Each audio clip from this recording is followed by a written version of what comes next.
भुवया उंचावल्या। राज ठाकरे यांनी काही दिवसांपूर्वी दिल्लीत जाऊन केंद्रीय गृहमंत्री अमित शहा यांची भेटही घेतली होती। यानंतर भाजप आणि मनसे युतीच्या घोषणा होण्याची शक्यता वर्तवली जात होती। पण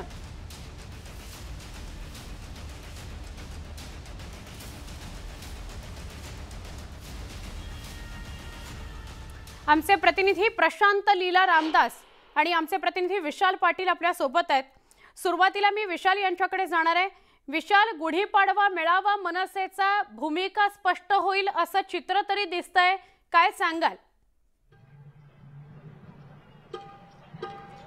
नक्कीच सुवर्णा, आज मनसेचं चित्र जे आहे हे स्पष्ट होईल। एक माहिती अशी मिळते की मनसे महायुतीत सहभागी होण्याची शक्यता वर्तवली जाते अशी माहिती आपल्याला मिळते। मात्र आज मनसे अध्यक्ष राज ठाकरे नेमकी काय भूमिका घेणार आहेत हे थोड्या वेळात स्पष्ट होईल। आपल्या सोबत मनसे नेते नितीन सरदेसाई आहेत। सरदेसाई सर, ज्या पद्धतीने आता माहिती मिळते आम्हाला की मनसे महायुतीत सहभागी होण्याची अधिक शक्यता आहे, असं आहे की राजसाहेब काय सांगणार, ते महायुतीत सहभागी होणार, स्वबळावर लढवणार किंवा ते काय करणार याचं उत्तर फक्त तेच देऊ शकतात। त्यामुळे बाकी जी काही चर्चा प्रसारमाध्यमांमध्ये असेल किंवा जनतेमध्ये असेल किंवा महाराष्ट्र सैनिकांमध्ये असेल, या सगळ्याला उत्तर आज ते स्टेजवरून जेव्हा देतील तेव्हा त्याचं नक्की काय उत्तर आहे ते आपल्याला कळेल। त्यामुळे त्याला थोडाच वेळ राहिलेला आहे। वाट बघणं हे आपल्या सगळ्यांचं काम आहे, ते आम्ही करतो। जितकी उत्सुकता तुम्हाला लागली आहे तितकीच ती आम्हाला सुद्धा आहे। नेत्यांना सुद्धा माहित नाहीये की मनसे अध्यक्ष राज ठाकरे आज काय भूमिका घेणार आहेत। असं आहे की विविध गोष्टींवरती चर्चा होत असतात। जनमानसाचा कानोसा घेऊन, महाराष्ट्र सैनिकांचा कानोसा घेऊन त्यांच्यापर्यंत पोहोचवणं हे आमचं काम असतं। पण त्या सगळ्यातलं विश्लेषण करून त्याच्यानंतर पक्षासाठी, महाराष्ट्र सैनिकांसाठी आणि महाराष्ट्र जनतेसाठी काय चांगलं आहे याचा अंतिमतः निर्णय हा सन्माननीय राजसाहेबांचा असतो आणि तो आज ते घेऊन आपल्याला इथे सांगतील। त्यामुळे मी तुम्हाला म्हटल्याप्रमाणे बाकी कोणाला काय वाटतं हा तितकं महत्वाचं नाही। या सगळ्याचं विश्लेषण करून ते काय सांगतात या आदेशाची आम्ही सगळे वाट बघतो। तुम्ही अनेक लोकसभा मतदारसंघांवरती निरीक्षक म्हणून कामं केलात, महाराष्ट्रातील अनेक लोकसभा मतदारसंघांचा आढावा सुद्धा घेतात।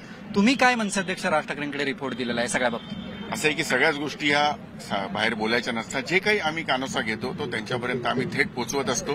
त्यामुळे तो इथे सांगणं योग्य होणार नाही। त्याच्या सगळ्याचं मी म्हटल्याप्रमाणे एक विश्लेषण करून जे पक्षासाठी आणि आमच्या लोकांसाठी चांगलं आहे त्याचा निर्णय राजसाहेब आज इथूनही होतील। आज मनसेवरती एक अशी टीका होती की भूमिका बदलणारा पक्ष आहे। मग 2014ला तुम्ही स्वबळावरती लढलात, मोदींना पाठिंबा दिलात। 2019ला तुम्ही ज्या मोदींना पाठिंबा दिलात त्यांच्याच विरोधात अक्षरशः सभांचं रान उठवलात। आज पुन्हा एकदा भाजपशी जवळीक, कुठेतरी भूमिका बदलतायत ह्या आरोपांमध्ये आता तथ्य आहे म्हणायचं। 2019 मध्ये कोण युतीत लढलं होतं आणि त्याच्यानंतर पहाटेचा शपथविधी कोणाचा झाला, त्याच्यानंतर सत्ता कोणाची आली, त्यानंतर 2 वर्षांनी पुन्हा सत्ता कोणाबरोबर आहे, त्यानंतर कुठले पक्ष कुठले आणि कोणाबरोबर केले, अशा पद्धतीच्या गोष्टी राजकारणामध्ये होत असतात। त्यामुळे मला असं वाटतं की आम्ही कुठली भूमिका घेतली किंवा बदलली ह्याच्यापेक्षा आता महाराष्ट्रामध्ये काय होतंय, कोणी कोणी किती किती भूमिका बदलल्या याचा सुद्धा एकदा विचार व्हावा।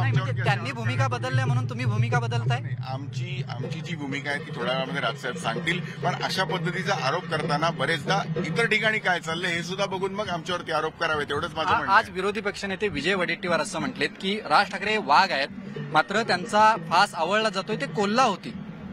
असं आहे की कुठल्या भाषेमध्ये कशा पद्धतीने टीका करायची विरोधी पक्षांनी सुद्धा थोडंसं विचार करून केलेलं बरं राहील।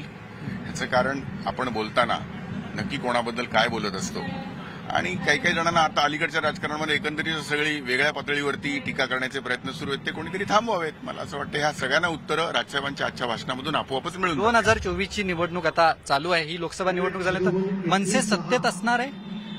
प्रत्येक राजकीय पक्षाचं अंतिम ध्येय सत्तेमध्ये येऊन त्या सत्तेच्या माध्यमातून जनतेचं भलं करणं, राज्याचं भलं करणं किंवा देशाचं भलं करणं हे प्रत्येकाचं उद्दिष्ट असतं। त्यासाठीच राजकीय पक्ष हा राजकारणामध्ये असतो। त्यामुळे सत्तेमध्ये जायचंय, पण ते कुठल्या टप्प्यामध्ये, कधी, हे सगळं जितकं तुम्हाला ऐकायचंय किंवा राजसाहेबांनी त्या भाषणाचा अन्वयार्थ काय काढायचा हे सगळं जितकं तुम्हाला आता उत्सुकता लागली तितकीच उत्सुकता आम्हाला आहे आणि त्याची आम्ही थोडा वेळ वाट बघतोय, ती उत्तर आम्हाला मिळतील। नक्कीच मनसे नेते नितीन सरदेसाई होते, त्यांनी असं स्पष्टपणे सांगितलेलं आहे की आम्ही भूमिका काही बदललेल्या नाहीत, मात्र इतर ज्या पद्धतीने या 1.5 वर्षात ज्या काही गोष्टी राज्यात झालेल्या आहेत याचा सुद्धा विचार केला पाहिजेत, या गोष्टींवरती सुद्धा माध्यमांनी बोललं पाहिजे, अशा पद्धतीची एक बचावात्मक प्रतिक्रिया जी आहे ही नितीन सरदेसाईंनी दिलेली आहे। सुवर्णा, नक्की विशाल, आपण असेच सोबत राहा। शिवतीर्थावर आमचे प्रतिनिधी विशाल पाटील जसे उपस्थित आहेत तसेच प्रशांत लीला रामदास सुद्धा आहेत। प्रशांतकडे जाऊया। प्रशांत, काय वातावरण मनसेचे अध्यक्ष राज ठाकरे यांना ऐकण्याकरता, त्यांची भूमिका ऐकण्याकरता हजारो लोक आलेली दिसतायत, तुम्ही काय सांगाल?